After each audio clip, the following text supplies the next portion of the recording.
Popin Media. Chairperson omulonde wa Kangulumira Town Council, Honorable Serumu Muhammad.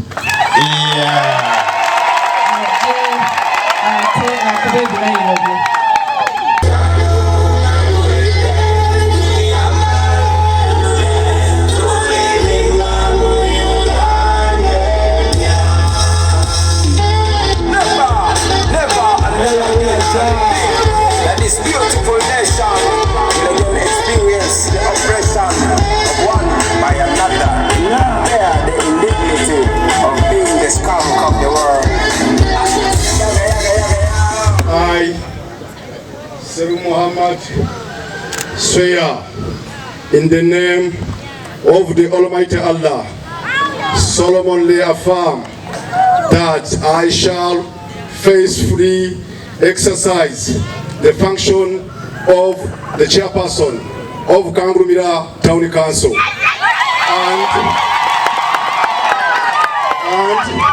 shall uphold, preserve, protect and defend the Constitution and observe the laws of Uganda, and that I shall promote the welfare of the people of this town council. So help me Allah.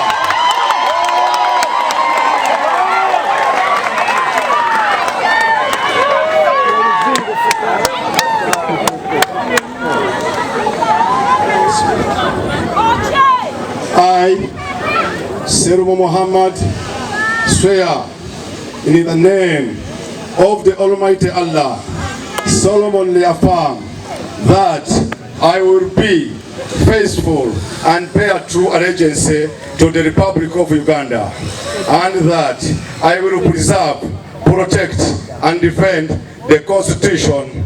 So help me Allah.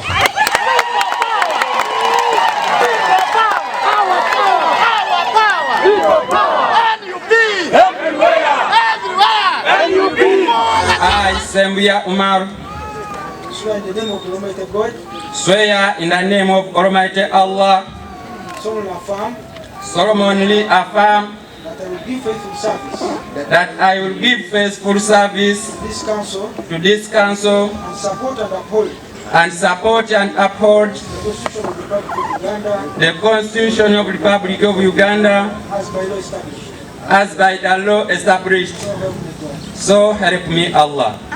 I, Nakami Winnie the Spinner, swear in the name of the Almighty God, swear in the name of the Almighty God, solemnly affirm that I will give faithful service to this council and support and uphold I, Kasiri Bunasan, swear in the name of the Almighty God, swear in the name of Almighty God, solemnly affirm I will give faithful service to this council and support and uphold the Constitution of the Republic of Uganda as by law established. So help me God. Kataike Alice, Senior Assistant Town Clerk, Kangulumira Town Council. Olw'ekisa Katonda neyanza mukkirize kwase obuyinza aba office wa Mayor Town Council, Kangulumira Town Council. Eya office eya Mayor Kangulumira Town Council ogikwate.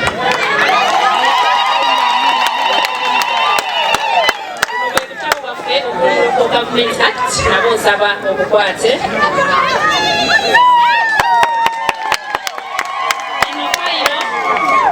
Erimu handover report ebintu byogenda osanga mu office ebirala entebe curtains buli kimu kyogenda kusanga mu office byonna mwebiri muno avuddeko bye yakola ogenda otandikira n'ekisabe byonna birimu eno fayiro sala nayo ogirisiivinge.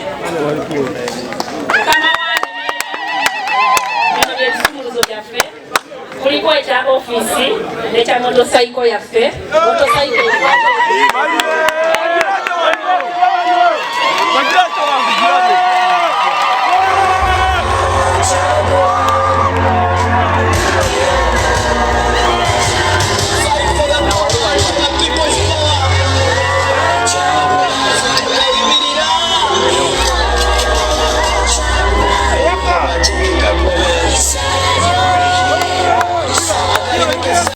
Omuganda agambye yawukana ku mugende ebeera ki kaasa.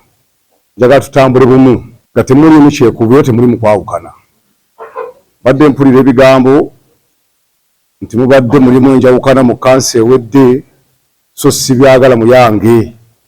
Njagala tutambule bumu ng'ekikuluma nange kikola ki kinnuma. Nze sigenda kubeera mukulembeze wa NUP lwankubadde epaati yange mwe najjira. Ngenda kubeera mukulembeze w'abantu beekangulumira. Njagala n'okutuusa omukisa guno okwebaza bakadde bange bonna abansooka mu kifo kino. Okwali bakadde bange omugenzi Kawulukusi, Mwami Mulondo, Mwami Batte, Mwami Kiggundu, buli omu alina kyeyakola ekitundu kino. Bannange mwebale nnyo, mwebalire ddala. Naye njagala kubagumya na bakakasa nti bwe mwakoma bwe ngenda okukola ki, naye nsaba Katonda ansaasire ate nze mbasukkulumeko okwo nnyo, kubanga tulina ebitusoomooza bingiko. Njagala ekisanja kino kigenda okuggwako nga tulina ekitebe ekya Kamya Town Council nga tuvudde mu nju za Buganda, mu bizimbe bya Buganda, nti nzize kubuweereza, sizze kubaawulayawula nga bwe nasoso kyogera. Sigenda kwawula mu ddiini wadde eggwanga wadde ekikula ky'omuntu. Njagala kwongera bakakasa nti n'abakozi ba gavumenti saagala mubeera kweraliikirira, era simanyi lwaki mubeera nga mweraliikirira nti gundi oyo oba kino oba kiruwa. Kasita oba ng'okola birungi ate lwaki oba weraliikirira? Njagala tutambulire wamu tukuze ekitundu, kubanga nammwe mulina gye muva ewammwe, nammwe muwulira bubi nga bafaana buki. Tuyambagane ekitundu kyaffe kikyukeko, bannyini kyo bakyeyagaliremu. Nga bwe tumaze okulayira kye tuzzaako, kyemmanyi mwenna kibali ku mutima. Ngenda kubasaba olunaku lwa Mande mwenna bannakangulumira, baddaihadi bakangulumira, tugenda kukola bulungi bwansi, gogole ekibuga kyaffe kyonna. Lweni kansa etandika okukola ngeri bayonjo, bigaane tumanye nti bakoze eki, balemereddwa. Naye tetujja kulemwa, omulimu ogwo nagukolako, manyi bwe nsobola okugukola ki. So mbasaba buli omu alina olweyo, ekitiiyo, enkumbi, wilubalo n'amaanyi gammwe, tulongoose ekibuga kyaffe omulungi ogusookedde ddala nga nakafuuka omukulembeze waakyo.